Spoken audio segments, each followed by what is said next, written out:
Alrighty guys, welcome to another coaching video where today we are going to be going through the explosive hook hit.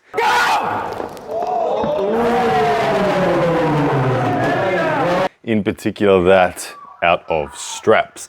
Now, the explosive hook hit is an incredibly effective weapon in arm wrestling. It is something that can be utilized to entirely disengage your opponent from their top roll. You will crush their pronator, put them into the lane that you are looking for, most importantly, and ultimately be able to achieve the victory. Now, it is something that is a little scary to do because it does feel like a bit of an all or nothing move, but when we talk about offensive arm wrestling, it is often the case that we trade safety and security in defensive strength for the opportunity to be more powerful, more offensive, and overwhelm and disengage our opponent, getting a decisive victory. So that is what we're going to go through today. We're going to break down how to understand the movement, how to position yourself movement, how to execute it, how to practice it, and all of the key components involved in this explosive hook. So first things first, about the hook,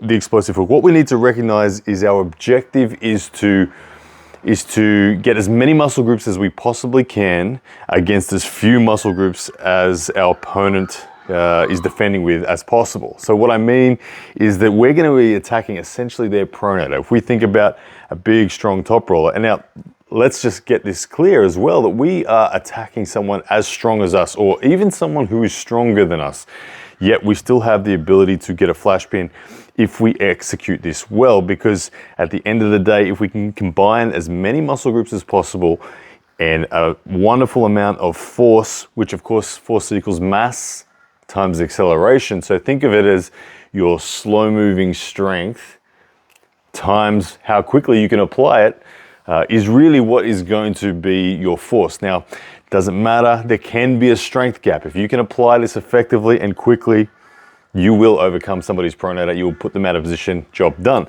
So that is the objective. So you think about a top roller, they are rising, they are rolling, and if they are stronger than you, they just want to feel that engagement of strength, that load prior to the match. So in order for this hit to be its most effective, we are going to take away load. We are going to create an opportunity to snap into action in an instant and subsequently make force time, or make strength times acceleration something that is relevant. Okay, so the position itself, if you've never seen the position before, it is a position where we need to create, we need to recoil the spring of our body in our connective tissue through our hand, wrist, elbow, bicep, lats in particular, as well as obliques, in order to coordinate a very well-timed acceleration from go.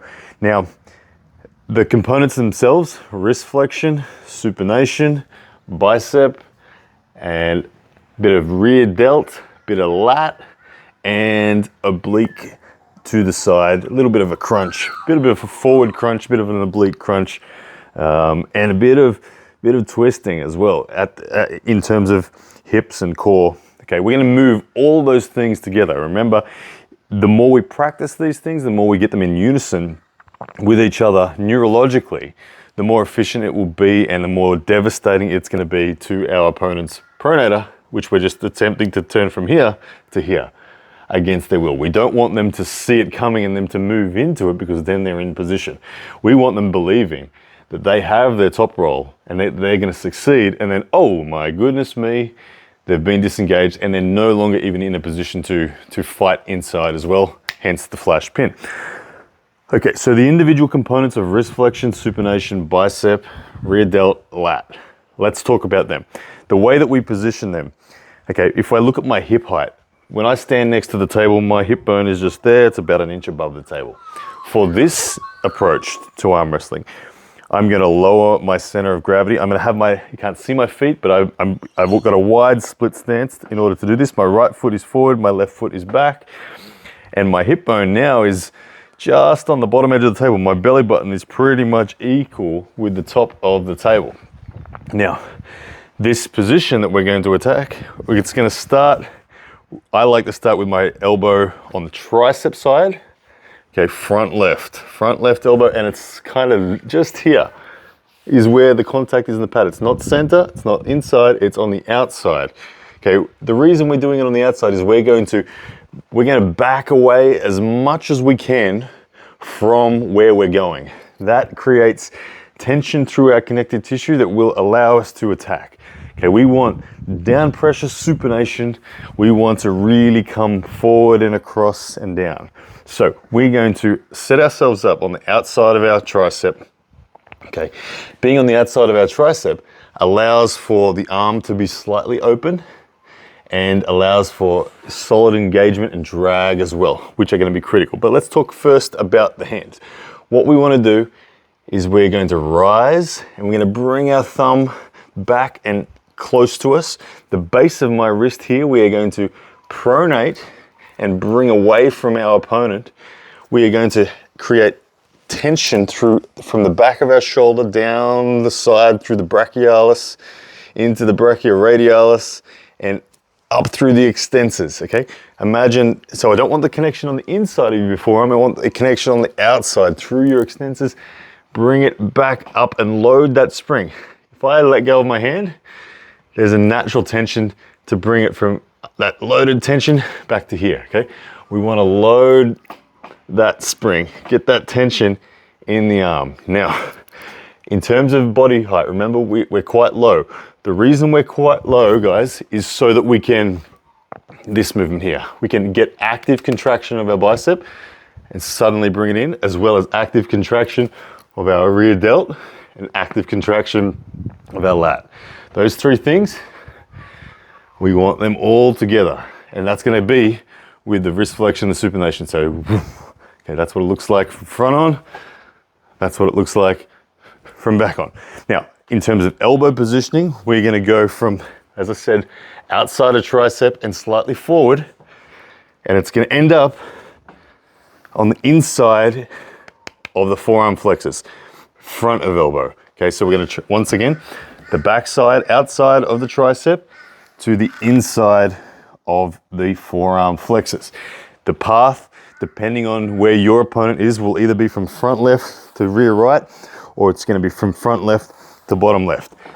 Okay, depending on where your opponent is shaped in their direction on their top roll, whether they're a sideways movement guy, a back movement guy, a diagonal guy, it's going to vary.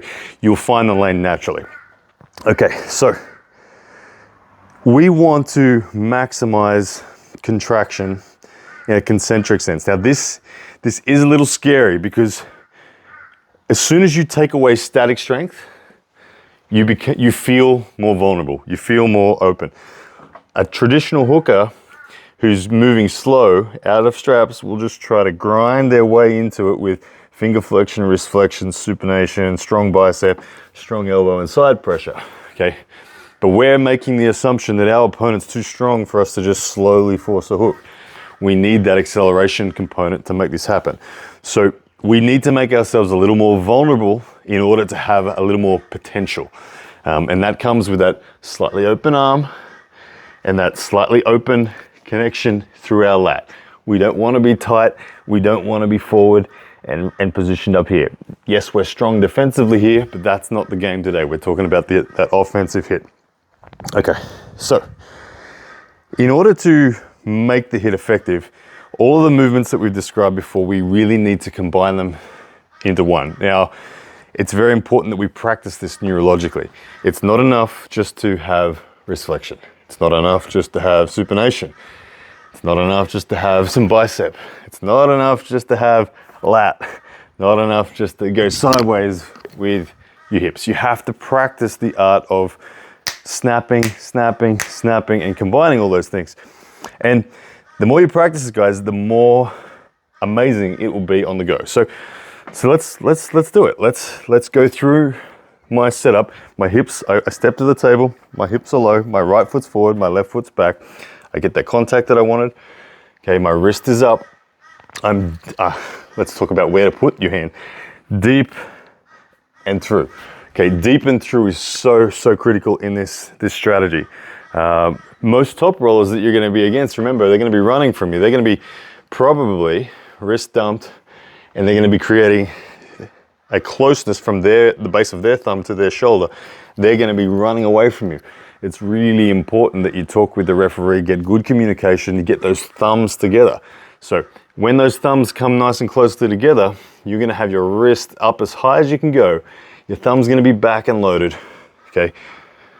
Remember that we're going to load that tension through the spring from the base of my wrist all the way through my extensors up to my shoulder. I'm on the outside of my tricep, on the lower side of my tricep. And in slow motion, I'll do the hit for you. Imagine we're in the ref's grip and they say go. It's going to be wrist flexion, supination, bicep, lat, and an oblique crunch. All together again, all together for the first time, it's going to be like this. Okay, let's speed it up a bit. Don't move, ready, go. Oh, that was terrible. Don't move, ready, go. Better. Don't move, ready, go. There we go. Don't move, ready, go. Don't move. Ah, there we go, it's coming. Okay, you can see how it's improving already. The first one was really sloppy. My elbow drag got caught on the pad. I didn't float enough. And then as things get better, it gets more efficient. Bad, no good. Better. Better.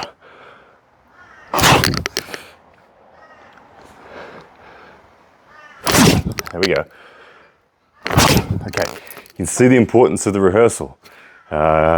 When you get that opportunity in the match, you need to get it right. The more you get it right, the more effective and the more targeted and combined the force is of all those different movements and contractions together, the greater that little defense is going to need to be for your opponent in order to stop it. Whew.